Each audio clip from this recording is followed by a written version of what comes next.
right, babies, it's that time again. Oh, yeah. Woo.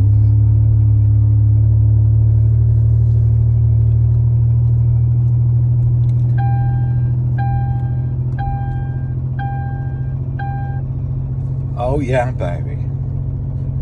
Car's got 414,000 miles on it. That's why I'm slowly going up the hill. I'm not going to push it because it's got to last at least another 3 months until I'm in a better position to get a new car. So God has been good up until this point. I can't see him abandoning me in my time of need because he's the lover of my soul. And speaking of which, I've come across a bunch of things on the web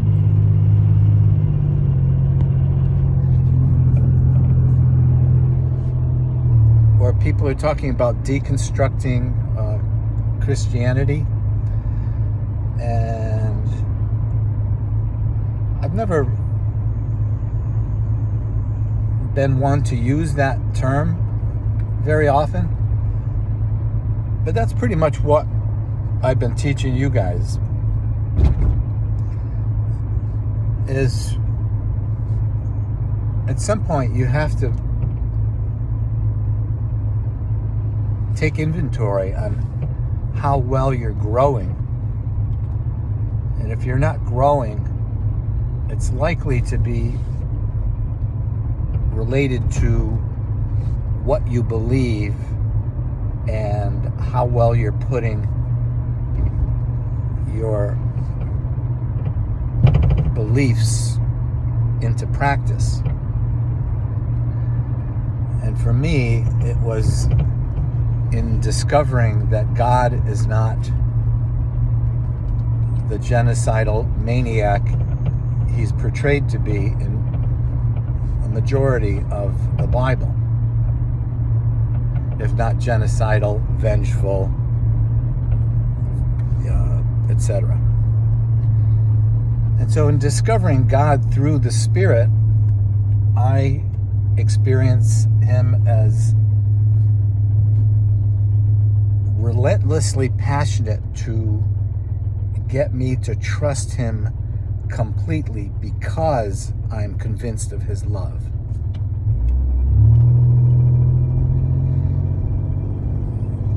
And in so doing, I am in alignment with all of those who are calling themselves deconstructionists, because they're breaking down the construct that they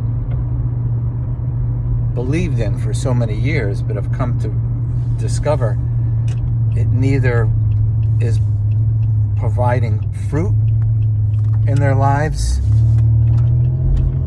and or the content of their beliefs do not align with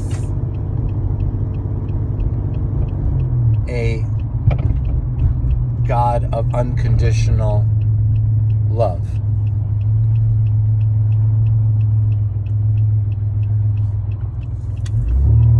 God so loved the world that he gave his only son, that whoever believed in him wouldn't perish but would have eternal life.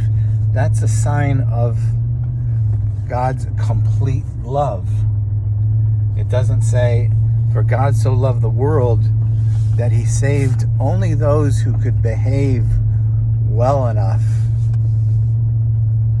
to be worthy of his son. Right? So we have to put all of our understandings of what's going on in our lives, as well as how we read the Bible, within that prism of his perfect love. And God's not so mysterious that we can't identify him as loving, right? He is perfect love. And so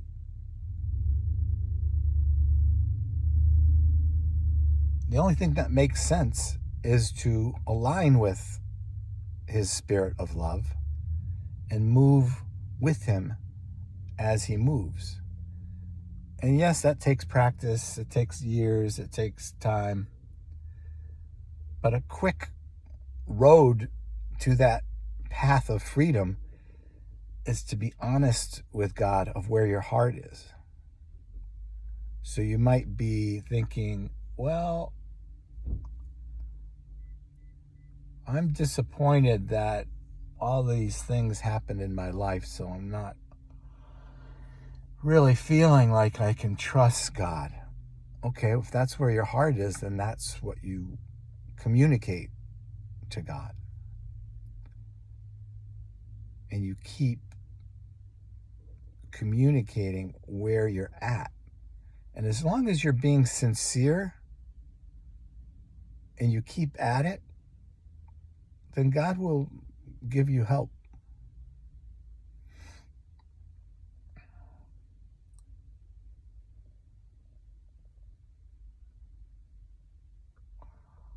And if you can find people who have that revelation of trusting God, then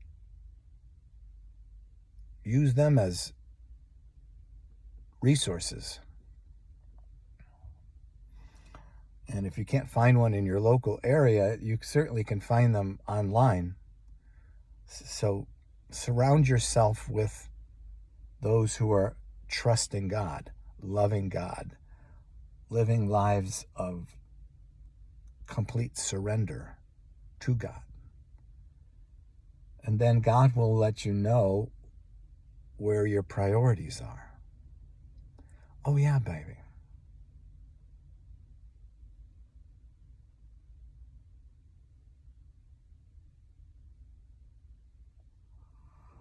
And one of the ways he's been moving in me more is to be more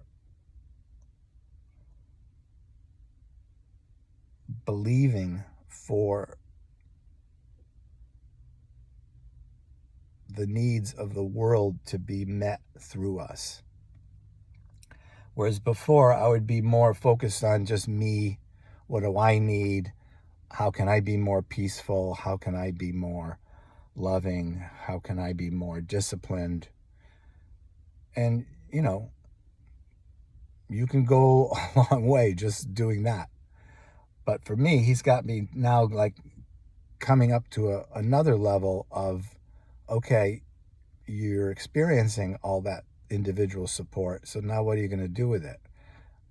I need to release it for somebody else's benefit. So that's why I do these broadcasts.